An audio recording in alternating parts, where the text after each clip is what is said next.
Je vais d'abord dire que nous sommes encore en Tunisie et le constat, il est satisfaisant. Nous sommes sur un site où va être monté des fours de transformation du manganèse. C'est dire que ce projet est réel et aujourd'hui, on a une première usine qui va voir le jour à partir de juin. Après juin, nous aurons un premier four qui va passer à la phase de test. Et aujourd'hui, à ce stade, nous avons à peu près 280 et quelques agents qui travaillent et là-dessus nous avons 190 Gabonais qui sont des locaux qui travaillent déjà ici, ce qui est une très bonne chose pour, n'est-ce pas, coller à la politique du chef de l'État à lutter contre le chômage des jeunes. Ce qui est vrai, c'est que ce site nous permet de comprendre que le projet du chef de l'État de faire la transformation locale est un projet qui peut se réaliser. Et j'espère pour d'autres opérateurs qui sont dans le domaine qu'ils vont se lancer le plus rapidement dans la transformation du manganèse et commencer à monter leur four comme le fait Nouveau Gabon Mining aujourd'hui. Et nous sommes satisfaits de constater que l'usine est en train de sortir de terre et que dès juin, c'est-à-dire à partir du dernier trimestre, n'est-ce pas, de l'année 2026, on aura plus ou moins quelque chose qui pourra commencer. On aura un début de transformation, puisque le premier four sera disponible et il passera en phase de test. Donc on ne peut qu'être satisfait. On a également l'aspect de l'employabilité des jeunes.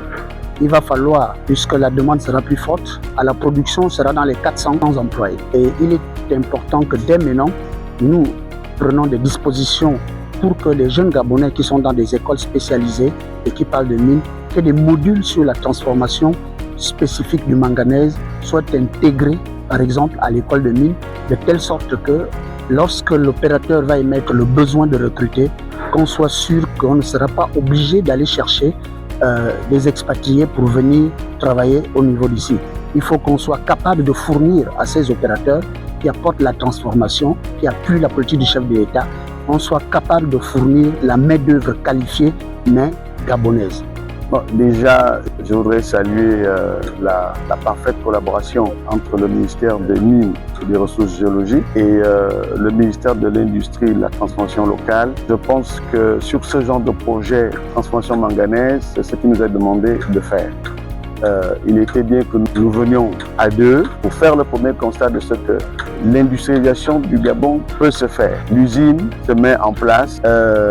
Il vous a donné toutes les caractéristiques de cette usine. Nous pensons que c'est du concret. On ne peut plus se poser le type de questions qu'on a entendues il y a quelques mois en arrière. Est-ce que c'est possible de faire la transformation ou pas? On ne peut pas venir créer une usine de transformation de manganèse si on ne cherche pas à gagner de l'argent et si on ne veut pas créer de la croissance, de la richesse pour le Gabon. Ça, c'est un constat, c'est fondamental. L'industrie, c'est ça, c'est la création des usines. L'industrie, c'est l'employabilité des jeunes, on en a parlé. C'est déjà tous ces Gabonais qui travaillent ici avec des Indiens, j'ai envie de dire à parité. Cela a été autorisé. C'est le projet qu'ils ont de recruter davantage de Gabonais pour travailler sur ce site. Et ensuite, je suis satisfait de constater que les chiffres qui sont donnés nous permettent de penser à des lendemains meilleurs, voilà, pour l'industrie du Gabon, pour la transformation du manganèse.